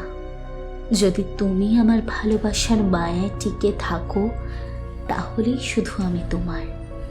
মৃত্যুঞ্জয় ঠিক কী বলা উচিত সেই মুহূর্তে সে বুঝতে পারেনি, শুধু মুচকি হেসে বলেছিল, আমি শুধু তোমাকে ভালোই বাসি না, সাথে সাথে তোমাকে সম্মানও করি। তোমার প্রত্যেকটা ইচ্ছার কদর করি আমি। তাই তোমার যদি মনে হয় এটাই ঠিক, তাহলে তুমি এটাই করো। তোমার কোনো চিন্তা নেই, 1 বছর পরেও তোমার মৃত্যুঞ্জয় শুধুমাত্র তোমারই থাকবে। অর্পিতা আর মৃত্যুঞ্জয়ের বন্ধন চিরকালের জন্য তৈরি হয়েছে, ক্ষণিকের ঘুরে দেখা নয়। কই, তারপর তো 2 বছর পেরিয়ে গেছে। অর্পিতা মৃত্যুঞ্জয়ের আর কোনো খোঁজই নেয়নি। সে কি এতদিনে বিয়ে করে সুখের সংসার পেতেছে, নাকি কোনো একটা মোক্ষম সময়ের জন্য অধীরে অপেক্ষা করে রয়েছে? সময়টা এলেই মৃত্যুঞ্জয়ের সামনে সে আত্মপ্রকাশ করবে। মৃত্যুঞ্জয় কিছুই জানে না, তাও প্রত্যেকবার বাবা মায়ের মুখে নিজের বিয়ের প্রসঙ্গকে এড়িয়ে চলে। বোকার মতো অর্পিতার জন্য অপেক্ষা করে। কখনো আবার আয়নার সামনে দাঁড়িয়ে আপন মনে নিজেকে বলে, এই, তুই না সাইকিয়াট্রিস্ট? হ্যাঁ, একটা মেয়ের জন্য পাগল বনে বসে আছিস? হ্যাঁ, তুই তো নিজেই উন্মাদ। অন্যের মনের চিকিৎসা তুই কি করে করবি? কি করে হবে তোর দ্বারা? তারপর আবার যেন কোনো এক অজানা আবেগে বলে ওঠে, না না না না না না না না, আমার আমার আমার অর্পিতা আসবেই। হ্যাঁ, নিশ্চয়ই নিশ্চয়ই সে আসবে। হ্যাঁ, সে সে যে আমাকে কথা দিয়েছে সে আসবে আমার কাছে, সে আসবে। চেয়ারে হেলান দিয়ে মৃত্যুঞ্জয়ের বন্ধ চোখের কোণ থেকে চুইয়ে চুইয়ে উষ্ণ অশ্রুর ধারা বেরিয়ে আসে। গাল বেয়ে সেই নোনা জলের স্রোত এক ফোঁটা তার চিবুকের ওপর পড়তে থাকে। এমন সময় আবার দরজা একটা ঠুকঠুক শব্দে মৃত্যুঞ্জয় চমকে ওঠে। অস্থিরভাবে চোখের জলটা ডান হাতে তালু দিয়ে মুছে নিয়ে দরজার দিকে তাকিয়ে দেখে একটি পিয়ন হাতে একটা চিঠি নিয়ে দাঁড়িয়ে রয়েছে। সে তাকাতেই তার দিকে তাকিয়ে পিয়নটি বলে ওঠে, দাদাবাবু, সিটি রয়েছে। মৃত্যুঞ্জয় অপ্রয়োজনীয় কোনো কথাই বলে না। চেয়ার থেকে উঠে গিয়ে চিঠিটা রিসিভ করে এবং যথাস্থানে সই সাবুত সাঙ্গ করে আবারও চেয়ারে এসে বসে। এই অসময়ে কার চিঠি থাকতে পারে? মৃত্যুঞ্জয় চিঠির খামটাকে এপাশ ওপাশ ঘুরিয়ে দেখে, কিন্তু না, ঠিক আগের রাতের অবাস্তব কাকতালীয় চিঠিটার মতো এই চিঠিতেও প্রেরকের কোনো ঠিকানাই নেই। কেউ কি তার সাথে মজা করছে? কিন্তু এমন অদ্ভুত মজা কেই বা করবে? স্ট্রেঞ্জ। মৃত্যুঞ্জয় আস্তে আস্তে চিঠিটার খামটা খুলে ফেলে এবং চিঠিটা নিজের চোখের সামনে মেলে ধরে। না, কোনো সন্দেহই নেই, আবারও এই চিঠির মাঝখানে বড় বড় অক্ষরে লেখা ডট সাইকোপ্যাথ। এরকম পরিস্থিতির মুখোমুখি হয়ে দিনের আলোতে মৃত্যুঞ্জয়ের এক টুকরো ভয় লাগে না। সে খানিকটা বিরক্ত হয়ে চিঠিটাকে হাতের মুঠোয় দলা পাকিয়ে পাশের ডাস্টবিনে ছুঁড়ে ফেলে দেয়। তারপর আপন মনে ফুঁসতে ফুঁসতে বলে ওঠে, ব্লাডি স্কাউন্ড্রেল। রাত 9টা বেজে ঘন্টার কাঁটা সবে একটু হেলে পড়েছে। মৃত্যুঞ্জয় বাইকটাকে একটা দোতলা ঘরের সামনে এসে দাঁড় করায়। পকেট থেকে একটা কাগজ বের করে মনে মনে কি যেন একটা যাচাই করে নেয়। তারপর আপন মনে বলে, এটাই সেই ঠিকানা। পরক্ষণেই বাইকটাকে রাস্তার একটা সাইডে পার্ক করে বাড়িটার দিকে এগিয়ে যায়। বাড়িটা লাল। একবার তার দিকে তাকিয়েই এটি যে প্রায় 100 বছরের পুরনো তা আন্দাজ করা কঠিন নয়। তবে আজও সমান দক্ষতার সাথে বাড়িটা মাথা উঁচিয়ে দাঁড়িয়ে রয়েছে। অবশ্য মেরামতি ছাড়া এতদিন পরও এমন বলবান রূপ একেবারেই অসম্ভব। মৃত্যুঞ্জয় দরজার কাছে গিয়ে কড়া নাড়তেই কিছুক্ষণের মধ্যে একটা বৃদ্ধ শীর্ণকায় লোক দরজাটা খুলে দেয়। দর্পণের কথা মৃত্যুঞ্জয় জিজ্ঞাসা করলেই লোকটি বলে, দর্পণ বাবু উপরতলা ভাড়া থাকে, ওই যে সিঁড়ি দেখছেন ওটা দিয়ে দোতলায় চলে যান। বেশিরভাগ বাড়ির ক্ষেত্রে দোতলায় যাওয়ার সিঁড়ি বাড়ির ভেতরেই হয়, তবে এই বাড়িটি একটু আলাদাই। একতলার দরজা থেকে কিছুটা উত্তরে বাইরে দোতলায় ওঠার সিঁড়ি রয়েছে। লোকটি সেদিকেই আঙুল তুলে দেখিয়ে দেয়। মৃত্যুঞ্জয় আর বাক্যবায় না করে সিঁড়ির দিকে এগিয়ে যায় এবং মনে মনে ভাবতে থাকে কিভাবে দর্পণবাবু আজ ভূতের সন্ধান দিতে পারে। সিঁড়িটি একেবারেই নগ্ন, হ্যান্ড রেলবিহীন হয়ে সর্পাকারে উপরে উঠে গিয়ে একটা ছোট ব্যালকনির সাথে মিশেছে, যেখানে টিপটিপ করে একটি 0 ভোল্টের বাতি জ্বলছে। মৃত্যুঞ্জয় সাবধানে সিঁড়ি বেয়ে ব্যালকনির সামনে এসে দাঁড়াতেই দর্পণের অস্ফুট কণ্ঠস্বর শুনতে পায়। সে যেন কারোর সাথে নিচু স্বরে অনবরত কথা বলে চলেছে। আচ্ছা, বলেছিলাম আসেন। হ্যাঁ জানি, হ্যাঁ, কিন্তু নৌকো বলেছিল কেন আসেন জানি, আসতে হবে আমাকে আসতে। কিন্তু এত রাতে কে? মৃত্যুঞ্জয় ধীরে ধীরে দর্পণের ঘরের দরজার কাছে এগিয়ে গিয়ে ভেতরের দিকে উঁকি দিতেই দর্পণকে দেখতে পায়। নিজের খাটের ওপর সে দরজার দিকে পেছন ফিরে বসে বসে কার সাথে যেন কথা বলছে, কিন্তু দর্পণ ছাড়া দ্বিতীয় কারোরই যে অস্তিত্ব রুমের মধ্যে নেই। তাহলে মৃত্যুঞ্জয় ধীরে ধীরে দর্পণের দিকে এগিয়ে গিয়ে তার কাঁধে হাত রাখতে দর্পণ প্রায় চমকে উঠে পেছন ফিরে তাকায়। পরক্ষণেই মৃত্যুঞ্জয়কে দেখে খ্যাঁক খ্যাঁক করে হেসে উঠে বলে, আরে আপনি এসে পড়েছেন, আগে বলবেন তো। আমি ভাবলাম আবার সেই শাকচুন্নিটা এসে পড়ল।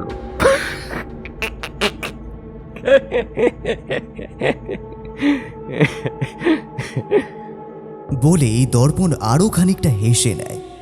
মৃত্যুঞ্জয় অবিকৃতভাবে প্রশ্ন করে, কার সাথে কথা বলছিলেন? এই যে দেখুন না। একথা বলেই দর্পণ হাত দিয়ে তার খাটের দিকে ইশারা করে। মৃত্যুঞ্জয় তার ইঙ্গিতকে অনুসরণ করে দেখে ঠিক তার সামনেই খাটের চাদরের উপর কতগুলো পিঁপড়ের মৃতদেহ পড়ে রয়েছে, তবে সবকটি খণ্ড খণ্ড করে কাটা। ধর থেকে মাথা, হাত, পা সবই ছিন্ন ভিন্ন। দর্পণ আবারও কোনো রকম প্রশ্নের আগেই মনস্তাত্ত্বিকের মতো সম্ভাব্য প্রশ্নের উত্তর দেয়। একটা নিরীক্ষণ করছিলাম যে একটা পিঁপড়ের মাথা বা হাত অন্য পিঁপড়ের দেহে লাগবে কিনা, তাহলে আমার কাজে না অনেকটা সুবিধে হতো। কিসের কাজ, কিসের সুবিধে? ও আপনি বুঝবেন না। মৃত্যুঞ্জয় ভ্রুকুটি করে বলে ওঠে, তাহলে যেটা বুঝবো সেটাই বলুন। নিশ্চয়ই নিশ্চয়ই, তার আগে পুরো ঘটনাটা শুনে তো নিন। এখনো আপনার কাল্পনিক গল্প বাকি রয়েছে? হ্যাঁ, দর্পণ মুচকি হেসে উত্তর দেয়। আপাতত কাল্পনিক ধরেই রাখুন, আজ রাতেই তো সবটা পরিষ্কার হয়ে যাবে। বিছানার পাশেই টেবিলের উপর একটা বই রাখা ছিল। মৃত্যুঞ্জয় দর্পণের কথার কোনো উত্তর না করে সেই বইটাকে হাতে তুলে নিয়ে বলে ওঠে। এটা কি? রুমটা হালকা আলো আঁধারি হলেও ব্যালকনির আলোর ছিটে ফোটাতেই সে বইটিকে চিনতে পারে। বইটির ওপর বড় বড় অক্ষরে লেখা সাইকোলজির খেলা। দুপুরেই মধুভট্ট নামক যে ভদ্রলোক তার কাছে বই বিক্রির জন্য এসেছিল, এটি সেই লোকটির বই না? দর্পণ বইটি মৃত্যুঞ্জয়ের হাত থেকে নিয়ে বলে, কয়েকদিন আগেই কিনলাম, এগুলোই তো আমার আগ্নেয়াস্ত্র। মানে এই মশাই, আপনি কি সোজা সাপটা ভাষায় কথা বলতে পারেন না নাকি? হ্যাঁ, আরে মশাই, একটু থ্রিলার প্রয়োজন তো জীবনে। বলে বইটিকে আবার যথাস্থানে রেখে দিয়ে দর্পণ প্রায় ফিসফিসিয়ে মৃত্যুঞ্জয়কে বলে, কাল একটা চমক দিয়েছিলাম না, আজও একটা দেব, একেবারে ক্লাইম্যাক্স। মৃত্যুঞ্জয় বিরক্ত স্বরে বলে, আবার আপনি আমাকে এখানে ডেকে এনে হেয়ালি করছেন। এই দ্রুত কাজের কথায় আসুন তো, বিরক্ত লাগছে আমার। দর্পণ কিছুক্ষণ চুপ করে থেকে বলে ওঠে, স্যার, আমি সমকামী। কথাটা শুনেই সে চমকে ওঠে। মানে কি কি বলছেন আপনি? হ্যাঁ, তাহলে সেই মেয়েটিকে দর্শন? হ্যাঁ, আমি সমলিঙ্গ এবং বিপরীত লিঙ্গ উভয়তেই আকর্ষিত হই। আপনি আমার প্রিয়তমাকে দেখতে চাইছিলেন না? আসলে সে একজন পুরুষ, আমার প্রিয়তম। মৃত্যুঞ্জয় প্রায় চেঁচিয়ে ওঠে, হোয়াট রাবিশ! এই আপনার মতলব কি বলুন তো? হ্যাঁ, just straight come to the point. প্রত্যেক দিন নতুন নতুন কথা বলছেন আপনি। আপনার মতলবটা কি? মতলবটা কি আপনার? দর্পণ শান্ত গলায় বলে, স্যার, দয়া করে আপনি চিৎকার করবেন না, আমি এগুলো আপনাকে বলতে চাইছিলাম না, কেউই ওসব জানে না, কিন্তু একরকম বাধ্য হয়ে আমি আপনাকে এত কিছু বলছি। এই কি বলছেন সবটা পরিষ্কার করে বলুন প্লিজ। দর্পণ একটা দীর্ঘশ্বাস ফেলে বলতে শুরু করে, আমি আসলে প্রথম থেকে আপনাকে যা কিছু বলেছি সবটাই ঠিক উল্টো। তেঁতুলপুরে কেউই ছিল না এবং আমি কোনো সাংবাদিক নই। আমি একজন বেকার যুবক। তবে হ্যাঁ, আপনাকে শোনানো ঘটনা অনুসারে তেঁতুলপুরের মানুষগুলো দুজন সমকামীর ওপর আক্রমণ করেছিল, সেটা ঠিক। তবে তারা কোনো মহিলা ছিল না, ছিল দুজন পুরুষ। কে জানেন? এই আমি আর আমার প্রিয়তম দেবদুলাল। দর্পণের স্বীকারোক্তি শুনে মৃত্যুঞ্জয় সারা শরীর পেয়ে শিহরণ খেলে যায়। সে নির্বুদ্ধি বিহ্বল হয়ে সবটা পাথরের মতো শুনতে থাকে। তেঁতুলপুরের মানুষগুলো আমার প্রেমিক দেবদুলালকে নির্মমভাবে হত্যা করে মাটিতে পুঁতে দেয়। আমি ঘটনাস্থল থেকে পালিয়ে যাই, তবে মনের মধ্যে প্রতিশোধের আগুনটা না ধাউ ধাউ করে জ্বলতে থাকে। হ্যাঁ, 4 দিন যাবৎ গা ঢাকা দিয়ে আমি ওই গ্রামেই থেকে যাই এবং এক এক করে ধৈর্য ধরে প্রতিশোধ নেওয়ার জন্য আমি ওই গ্রামেরই 3 জন গৃহবধূ এবং 2 জন কিশোরীকে কিডন্যাপ করি। তারপর সকলকে আমি নিজে স্বীকার করছি, আমি তাদের সকলকে রাগান্বিত হয়ে অমানসিকভাবে ধর্ষণ করি এবং বস্ত্রহীন অবস্থায় রাতে গ্রামের মাঝখানে ফেলে দিয়ে এখানে পালিয়ে আসি। এবার আপনি বলুন তো, কি ভুল কাজটা আমি করেছি? বলুন না, কি ভুল করেছি আমি, বলুন আপনি। ওরা আমার দেবদুলালকে মেরে ফেললো, একটুও ওদের মনে দয়া জন্মালো না? বলুন তো। কথাগুলো বলতে বলতেই দর্পণের চোখ ছলছল করে ওঠে। মৃত্যুঞ্জয় কিছুই বলতে পারে না, নির্বাক হয়ে চুপচাপ বসে থাকে। দর্পণ নিজেকে সামলাতে সামলাতেই উত্তরের আশা না করে বাকি কথাগুলো এক নিঃশ্বাসে বলে চলে, স্যার, আপনি আমাকে বাঁচান স্যার। ওরা আমাকে মেরে ফেলবে। একজন নয়, ওরা 5টা অশরীরী আত্মা আমাকে মেরে ফেলবে স্যার। আমাকে বাঁচতে দেবে না স্যার। আপনি আমাকে বাঁচান স্যার। আপনি। কথাগুলো শেষ হতেই দরজার কাছে খট করে একটা আওয়াজে দর্পণ এবং মৃত্যুঞ্জয় একসাথে চমকে উঠে পেছন ফিরে তাকায়। তাকিয়েই আরও একটা আতঙ্ক তাদের বুকে ছাতি চেপে ধরে। দুজনে বিস্ফারিত চোখে চেয়ে দেখে দরজার কাছে বাড়ির বৃদ্ধ মালিকটি এসে দাঁড়িয়েছে। তার চোখ দুটো রাগে টকটক করছে, চোয়ালটা শক্ত হয়ে রয়েছে। সে চেঁচিয়ে বলে ওঠে, তোরা খুনি, তোরা আমার বাড়িতে এসে আশ্রয় নিয়েছিলিস। কি ভেবেছিস তোরা আমার চোখে ধুলো দিয়ে রয়ে যাবি? কেউ টের পাবে না? হ্যাঁ, আজ তোদের শেষ দিন। দাঁড়া দাঁড়া, আমি পুলিশকে ফোন করছি। এই বলে বৃদ্ধটি সবেমাত্র সিঁড়ি দিয়ে নামতে যাবে, তার আগেই দর্পণ ঘরের এক কোণে পড়ে থাকা একটা মোটা লোহার রড হাতে তুলে নিয়ে দৌড়ে গিয়ে সজোরে লোকটির মাথার পেছনে আঘাত করে। লোকটি চিৎকার করে মাটিতে উল্টে পড়ে, আর সাথে সাথেই থেঁতলে যাওয়া মাথার মাঝখান দিয়ে একটা গাঢ় রক্তের স্রোত শিরের পাল্লাগুলোকে রক্তাভ করে দিয়ে নিচের দিকে নেমে যায়। হয়তো মৃত্যুঞ্জয় এমন একটা ঘটনার পূর্বাভাস পেলে পুনরায় আরও একটা পাপ থেকে দর্পণকে নিরস্ত করতে পারত। তবে চোখের পলকে ঘটে যাওয়া এই সব ঘটনার জন্য সে একেবারেই প্রস্তুত ছিল না। চিন্তা শক্তি তার পুরোপুরি হ্রাস পেয়েছিল। চেতনা ফিরতেই মৃত্যুঞ্জয় উঠে দাঁড়িয়ে বলে ওঠে, মিস্টার মুখার্জি, আপনি এটা কী করলেন? আবার আবার একটা খুন করলেন আপনি। আপনার জন্য আমিও কি দাগি আসামি হয়ে গেলাম? হ্যাঁ, না না না না না না না না না না না, একেবারেই নয়। আমি আপনাকে আর কোনো মতে কোনো রকমের সাহায্য করতে পারবো না। আমি এখনই এখান থেকে বেরোবো। আপনার সাথে আর এক মুহূর্ত নয়, আমি বেরিয়ে পড়বো এখান থেকে। দর্পণ মৃত্যুঞ্জয়ের দিকে তাকিয়ে ফুঁপিয়ে ফুঁপিয়ে কেঁদে ওঠে। কি করতাম স্যার? হ্যাঁ, আমি কি করতাম? আমার হাতে যে কিছুই ছিল না, উনি সব কিছু ফাঁস করে দিতেন। তো দিতেন। হ্যাঁ, আপনি প্রায়শ্চিত্তের সুযোগ তো পেতেন। দর্পণ মাথা নিচু করে কাঁপা কাঁপা স্বরে বলে, প্লিজ স্যার, আপনি আমার সাথে একবার তেঁতুলপুরে চলুন প্লিজ। আমায় ওদের থেকে মুক্ত করে দিন। আমি আমি আমি কথা দিচ্ছি, আপনি ফাঁসবেন না। আপনি ফাঁসবেন না, আমি কথা দিচ্ছি। নইলে নইলে নইলে কি? দর্পণ তেমনই করুণ সুরে বলে, নইলে আমি যদি পুলিশের কাছে আত্মসমর্পণ করি, আপনার নামও আমি বলে দেবো। আপনিও আজকের ঘটনার জন্য দোষী সাব্যস্ত হবেন।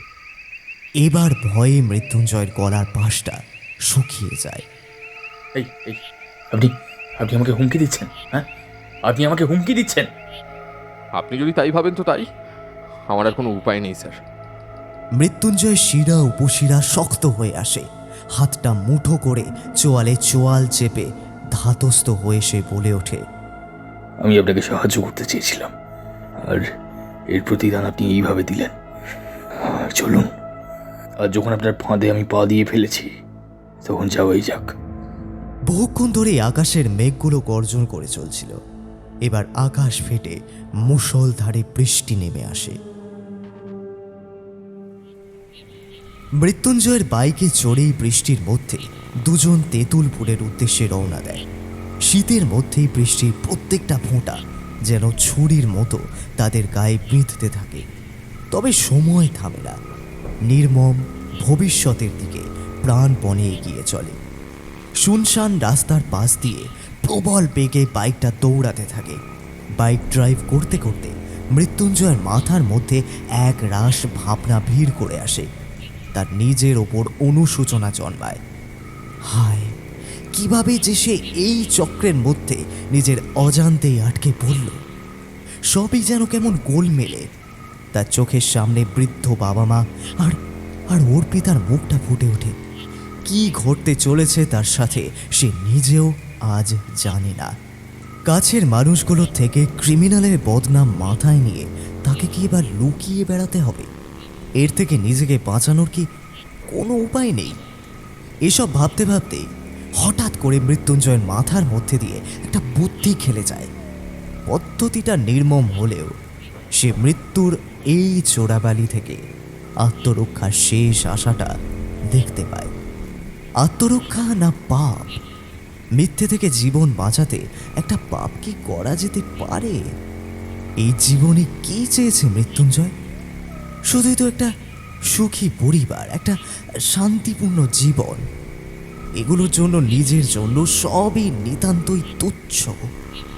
মস্তিষ্কের মধ্যে মৃত্যুঞ্জয়ের সজাগ হয়ে ওঠে এবং যেন কোনো একটা অপার্থিব ক্ষমতা মৃত্যুঞ্জয়ের কানে কানে ফিস ফিস করে বলে ওঠে, খুন, হ্যাঁ, একমাত্র দর্পণের মৃত্যুই আমাকে এই জঘন্য অপরাধ থেকে বাঁচাতে পারে। আমার গা ঢাকা দেওয়ার জন্য এটাই আমার বাঁচার সম্বল। তাহলে ভাবনা কিসের? একটা খুনির বেঁচে থাকার কি অধিকার আছে? হ্যাঁ, 5 জন নারী আর 1 জন পুরুষকে খুন করা কি নিতান্তই তুচ্ছ ব্যাপার? এসব ভাবতে ভাবতেই পেছন থেকে দর্পণের নির্দেশে মৃত্যুঞ্জয়কে একটা অর্ধভগ্ন পরিত্যক্ত বাড়ির সামনে বাইকটাকে দাঁড় করাতে হয়। বাইকটা থামতেই দর্পণ এক লাফে বাইক ছেড়ে নেমে পড়ে। মৃত্যুঞ্জয় বাইকটাকে রাস্তার একপাশে স্ট্যান্ড করে দর্পণের সাথে নেমে আসে। মৃত্যুঞ্জয়ের বুঝতে হয়তো বাকি ছিল না, এটাই সেই জমিদার বাড়ি যার চারপাশ একেবারে নিস্তব্ধ, জনমানবহীন আর নিরিবিলি। তবে দর্পণ যেখানে কি করতে তাকে আনলো তা মৃত্যুঞ্জয়ের জটিল মস্তিষ্ক অনুমান করতে পারেনি। তবে দর্পণের কথাতেই মৃত্যুঞ্জয়ের সেই জটিলতা পরিষ্কার হয়ে যায়। দর্পণ পাঁজরহীন বাড়িটার নামহীন প্রবেশদ্বার দিয়ে ঢুকতে ঢুকতে বলে, আজ আপনাকে দেখাবো আসলে আত্মা হয়। বলেই দর্পণ অস্বাভাবিক রকমভাবে খ্যাক খ্যাক করে হাসতে থাকে। মৃত্যুঞ্জয়ের সারা শরীর বেয়ে শিহরণ খেলে যায়। লোকটা কি অদ্ভুত! একটু আগেই তো তার চোখের আনাচে কানাচে কষ্টের অশ্রু মাখামাখি হয়েছিল। মৃত্যুঞ্জয় কিছু বুঝতে না পেরে কাঠপুতুলির মতো দর্পণকে অনুসরণ করে ভেতরে ঢুকে যায়। তবে দর্পণের অগোচরে ইতিমধ্যেই সেই বাইকের ডিকি থেকে একটা ধারালো ছোড়া আত্মরক্ষার জন্য এবং জীবনের প্রথম মার্ডারের জন্য সঙ্গোপনে নিজের শার্টের ভেতর ঢুকিয়ে দিয়েছিল। বাড়িটির মাঝখানে কয়েকটা বিশালাকার পাথর জড়ো করা ছিল। দর্পণ সেই দিকেই আঙুল দেখিয়ে মৃত্যুঞ্জয়কে বলে, স্যার বসুন এখানে, আমি আপনার জন্য সমস্ত ব্যবস্থা করে আনছি। বলে সে অন্ধকারের মধ্যে কোথায় যেন অদৃশ্য হয়ে যায়। মৃত্যুঞ্জয় দর্পণের অগোচরে বলে, আজ তো তোর ভবলীলা সাঙ্গ হবে। কার সাথে যে তুই এই নির্মম খেলায় মেতে উঠেছিস আসলে তুই নিজেও জানিস না। আমরা মধ্যবিত্ত, নিজের এবং পরিবারের জন্য সব কিছু করতে রাজি। তারপর সে পাথরের ওপরে গিয়ে বসে, জামার তলার ছোড়াটাকে একবার হাত বুলিয়ে পরীক্ষা করে নেয়। তারপর চারপাশটাকে দেখার জন্য সবেমাত্র মুখ ঘোরাতে যাবে এমন সময় তার সেলফোনটা কেঁপে ওঠে।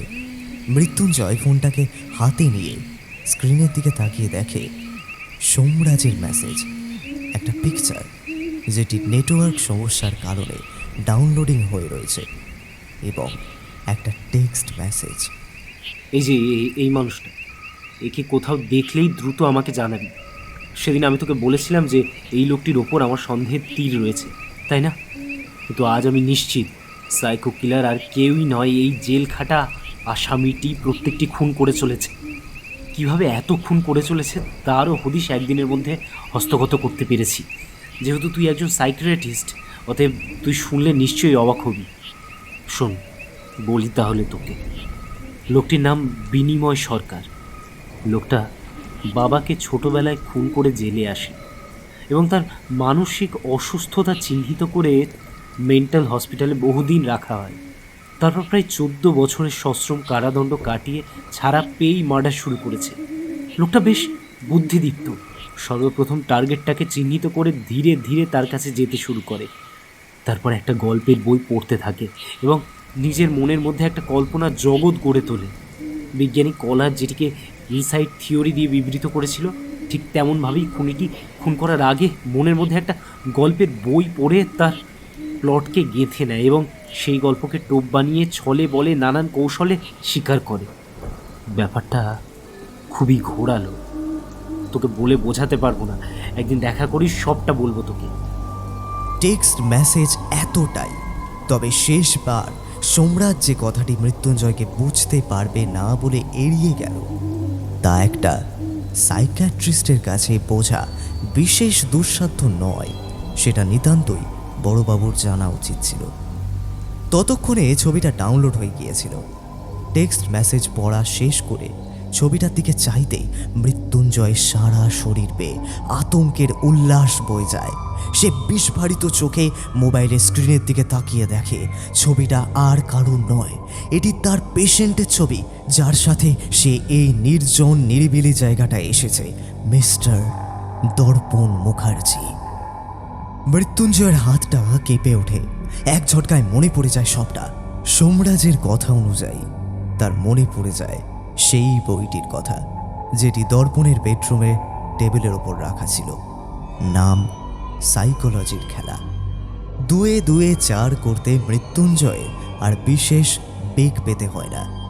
মধু নামের ব্যক্তিটির মুখ থেকে শোনা ওই গল্পটির সারসংক্ষেপ আর মৃত্যুঞ্জয়ের কাছে দর্পণের স্বীকার করা সত্যিগুলো কেমন যেন কাকতালীয়ভাবে একই। মৃত্যুঞ্জয় আগে এটা খেয়াল করেনি, তাহলে দর্পণে সেই শহর কাঁপানো সাইকো কিলার। আকস্মিক অন্ধকারের মধ্যিখান থেকে দর্পণ মৃত্যুঞ্জয়ের সামনে এসে দাঁড়ায়।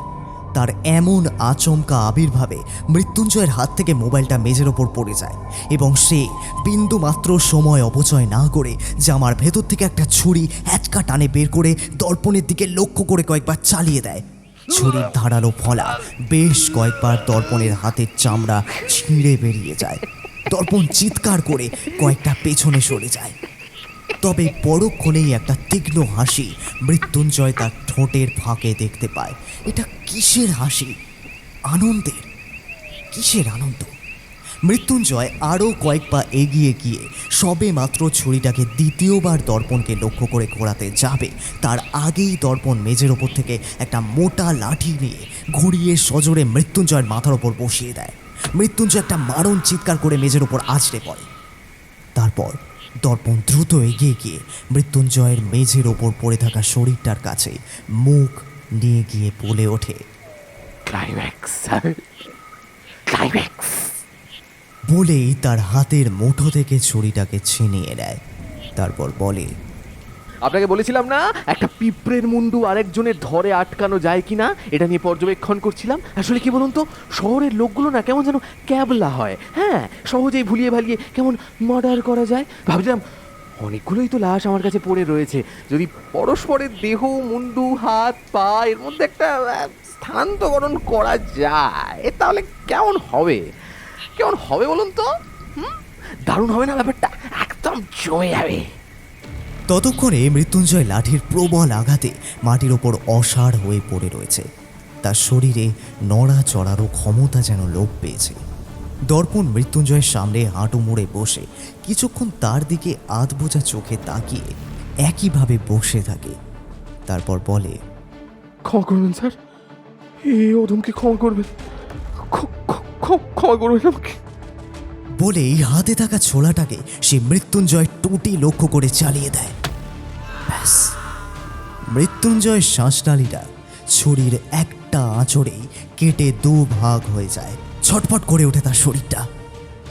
একটা গাঢ় লাল টকটকে রক্তের স্রোত চেরা গলার মাঝখান দিয়ে বেরিয়ে আসে। তারপর ধীরে ধীরে মৃত্যুঞ্জয়ের শরীরটা নিস্তেজ হয়ে যায়।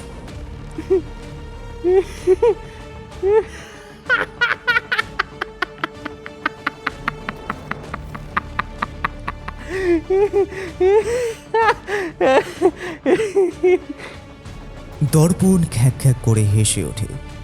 সে যে আবার একটা সাফল্য পেয়েছে। দর্পণ নিজের সাথেই একটা মোটা দড়ি এনেছিল, সেটাকে সে যখন মৃত মৃত্যুঞ্জয়ের হাতেই পায়ে শক্ত করে বাঁধছে, তখনই মেঝেতে পড়ে থাকা মৃত্যুঞ্জয় সেলফোনটা বেজে ওঠে। দর্পণ এগিয়ে যায় এবং ফোনটা রিসিভ করে কানে ধরতেই ওপাশ থেকে ভেসে আসে একটা মেয়েলি কণ্ঠস্বর। হ্যালো মৃত্যুঞ্জয়, কেমন আছিস? আমি অর্পিতা। ভুলে গেছিস বুঝি আমাকে? অপেক্ষা করেছিস নাকি আর ধৈর্য ধরতে পারিসনি?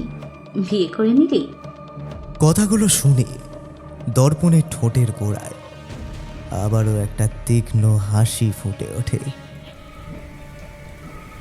কয়েক মাস পর অর্পিতা বলে ওঠে, ইস, বৃষ্টিতে একেবারে ভিজে গেছি।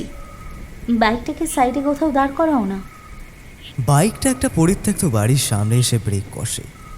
ঘড়িতে তখন রাত 12টা। দুজন প্রেমিক প্রেমিকা সিনেমা হল থেকে বাড়ি ফিরছিল, কিন্তু বৃষ্টি যে এত জোরে আসবে কেই বা জানত। মৃত্যুঞ্জয় অর্পিতাকে নিয়ে বৃষ্টি থেকে মাথা বাঁচাতে অধ্যুষিত বাড়িটার মধ্যে আশ্রয় নেয়। বাড়িটার একপাশে একটা বিশালাকার পাথরের স্তূপ। সেখানে গিয়ে মৃত্যুঞ্জয় এবং অর্পিতা বসে। না না, কাউকেই ভালো লাগে। আমি যে অর্পিতাতেই আসক্ত। অর্পিতা লজ্জায় মুখ লাল করে এপাশ ওপাশ তাকিয়ে বলে, আচ্ছা, এটা মনে হয় কোনো একটা জমিদার বাড়ি। বলো, দেওয়ালের আর্কিটেকচারগুলো দেখো। মৃত্যুঞ্জয় একটা বাঁকা হাসি হেসে বলে, হ্যাঁ, জানো তোমার জন্য এখানে কতজন অপেক্ষা করছে। হ্যাঁ, অর্পিতা একটু অবাক হয়ে মিষ্টি হেসে বলে ওঠে, আমার জন্য? হ্যাঁ, তুমি দেখবে। কই দেখাও। যেন মৃত্যুঞ্জয় এই কথাটারই অপেক্ষা বহুক্ষণ ধরে করে চলছিল। অর্পিতার মুখ থেকে কথাটা শুনেই সে উঠে দাঁড়ায় এবং অর্পিতার কোমল নরম হাতটাকে নিজের হাতের মুঠোর মধ্যে আলতো করে ধরে বলে, চলো আমার সাথে, তোমায় দেখাবো। এই বলে মৃত্যুঞ্জয় অর্পিতার হাত ধরে ধীরে ধীরে জমিদার বাড়িটার আরও গভীরে চলে যায়। অর্পিতা ব্যাপারটা না বুঝলেও খানিকটা আন্দাজ করতে পারে। এতদিন মৃত্যুঞ্জয়ের সাথে মেলামেশা করে সে তাকে ভীষণ রকম চিনে গেছে। অদ্ভুত জায়গায় অদ্ভুত সারপ্রাইজ দিতে মৃত্যুঞ্জয় বেশ পছন্দ করে। তাই অর্পিতা মুচকি হাসি হাসে। নিশ্চয়ই তার জন্য বিশেষ কিছুর আয়োজন আছে মিস্টার হবু হাজব্যান্ড মশাইয়ের কাছে।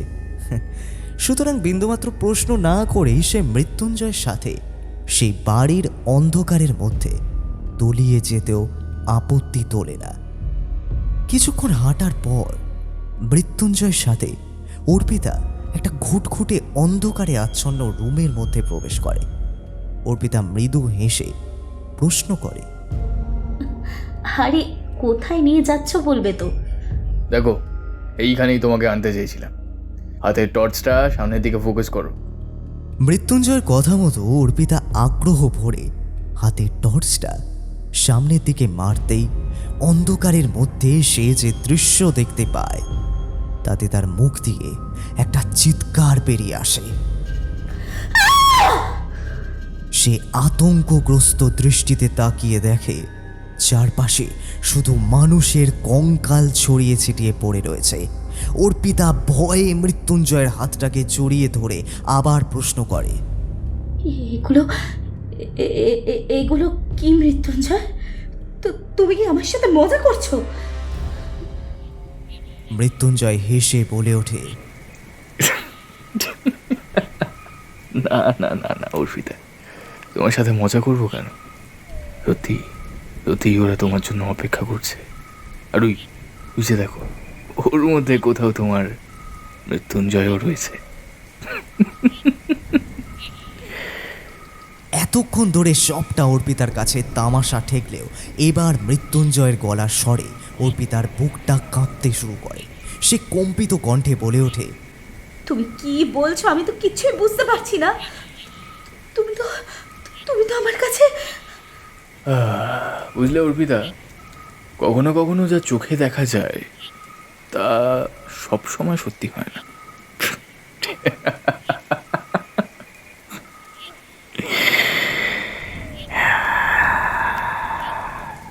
বলে মৃত্যুঞ্জয় নিজের মুখের চামড়াটা ধরে সজোরে টান দেয়। সাথে সাথেই তার মুখ থেকে একটা চামড়ার আবরণ খুলে আসে এবং অন্ধকারের মধ্যেও অর্পিতার সয়ে আসা চোখে বিহ্বল হয়ে মৃত্যুঞ্জয়ের দিকে তাকিয়ে দেখে এখন তার প্রিয়তম মৃত্যুঞ্জয়ের জায়গায় আর মৃত্যুঞ্জয় নেই।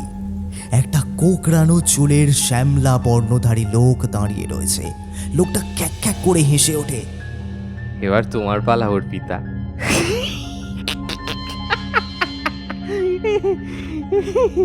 তোমার মৃত্যুঞ্জয়কে তো আগেই শেষ করেছি, এবার মৃত্যুঞ্জয়ের ছদ্মবেশে তোমাকেও পেয়ে গেলাম।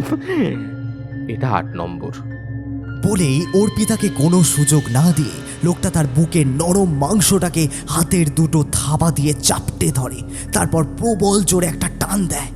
চরচর শব্দ করে অর্পিতার গায়ের পোশাকগুলো এক মুহূর্তেই ছিঁড়ে যায় এবং তার ফর্সা শ্বেতাঙ্গ দেহ ঘোলাটে অন্ধকারের মধ্যে নগ্ন হয়ে পড়ে। অর্পিতা পালাতে পারে না। মৃত্যুঞ্জয়ের ছদ্মবেশীর হাতের মুঠোয় সে যেন আটকা পড়ে যায়। ছটফট করে চেঁচাতে থাকে অর্পিতা।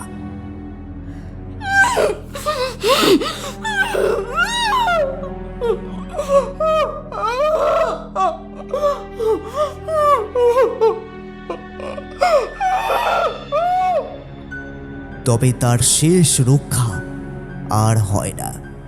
লোকটা একটা বিকট রকম অট্ট হাসি দিয়ে বলে ওঠে, ডট সাইকোপ্যাথ।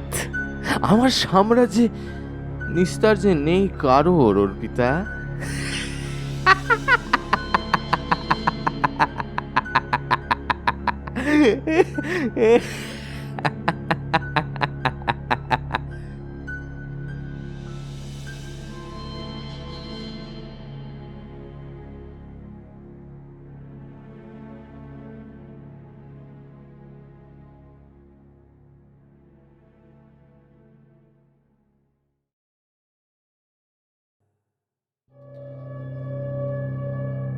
এতক্ষণ আপনারা শুনছিলেন সাইকো, রচনা রাহাত আনোয়ার। আজকের গল্প পাঠে ছিল সৌরভ, গল্পের সূত্রধার এবং একটি বিশেষ চরিত্রে ছিলাম আমি সায়ন্তন। অন্যান্য চরিত্রে আমার সাথে ছিল আর্য, প্রীতম, শুভম, তৃষা এবং ঋদ্ধি। এই গল্পের নাট্যরূপ নির্মাণে ছিল দুর্বা, শব্দ সংযোজনে ছিল সৃজা, আবহ ও স্পেশাল এফেক্টসে ছিল রণজয়। এই গল্পের প্রচ্ছদ নির্মাণ করেছে টিম পিক্সেলেট। কেমন লাগলো আজকের গল্পটা? যদি গল্পটা আপনাদের ভালো লেগে থাকে অবশ্যই ভিডিওটিকে একটি লাইক করে দেবেন, চ্যানেলটা সাবস্ক্রাইব করতে ভুলবেন না, বেল আইকনে ক্লিক করে দেবেন সমস্ত গল্পের আপডেট এবং নোটিফিকেশনস সবার আগে পাওয়ার জন্য। আগামী পর্বে আবার আপনাদের সাথে দেখা হবে। সবাই ভালো থাকবেন, সুস্থ থাকবেন। নমস্কার, শুভরাত্রি।